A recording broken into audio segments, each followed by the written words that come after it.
All right, we're going to spend a few minutes trying out the first steps in interpreting a blood gas regarding acid-base status.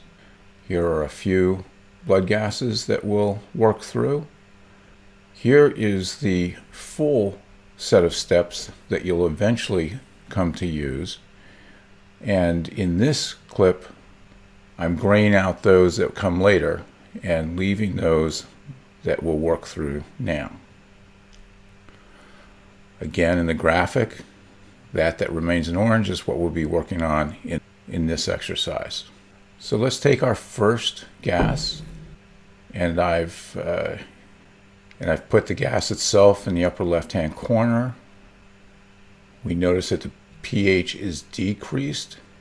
It's below 7.35. Therefore, this must be an acidemia. We're going to be working with the left column.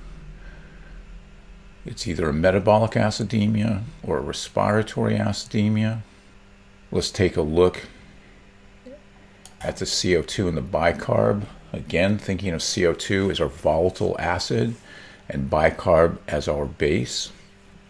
Both of these are increased, as we would expect, in a primary and compensatory set of processes.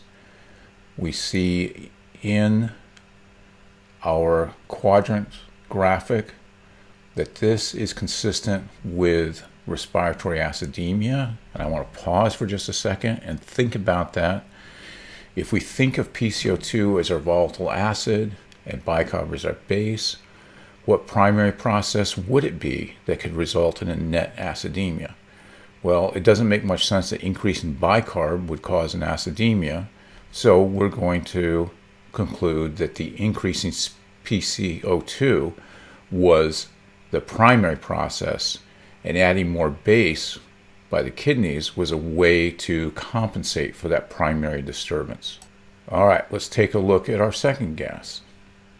We have a pH that is greater than 7.45. This is an alkalemia. We have an increased PCO2, and we have an increased bicarb. You might want to do the thought experiment right now. What would the primary be?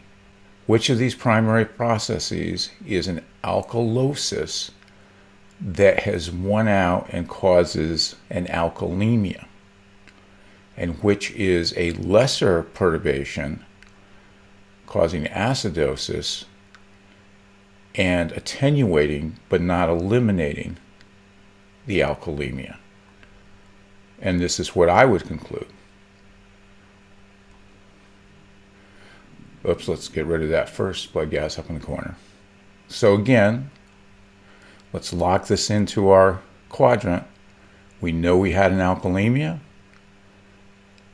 We know we had an increased bicarb and PCO2. Yes, you can simply memorize this quadrant, and it'll work for you to some extent.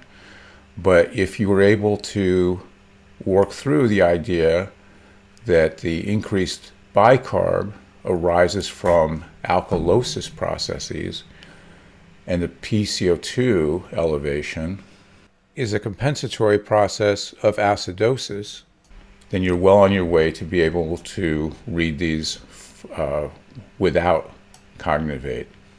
Let's look at the next blood gas. We've got a pH of 7.34. That's acidemia. Oh, and look what I did. As I said in the PRL, the value we measure in the blood is acidemia or alkalemia, and I fell back to the terminology we use clinically, which is to call these acidosis or alkalosis pHs.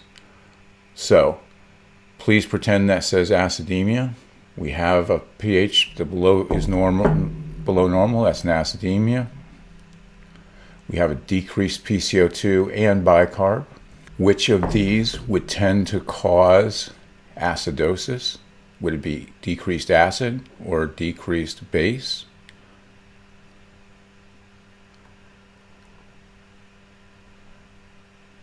So let's name it. Metabolic acidemia with respiratory compensation. All right. And if it doesn't make sense, please go back to the grid, the quadrants, and confirm what we've done. All right, let's take a look at the last one. pH of 7.48. That should say alkalemia. Again, my apologies. I lose a couple points on this one. We've got a decreased PCO2 and a decreased bicarb. Which of these could cause an alkalemia? Would it be decreasing the base or decreasing the acid? And remember, we're going back and thinking about that balance in the Henderson-Hasselbalch equation. Which will change that ratio towards alkalosis? Well, of course, decreasing the acid. So now we have a respiratory alkalemia, with metabolic compensation. Okay, let's get back to the PRL and figure out the next steps in our assessment of acid-base status. And what we're going to be doing there is to calculate whether this is an acute or chronic process, and then calculate whether the body has responded in a way that we would expect. Let's go.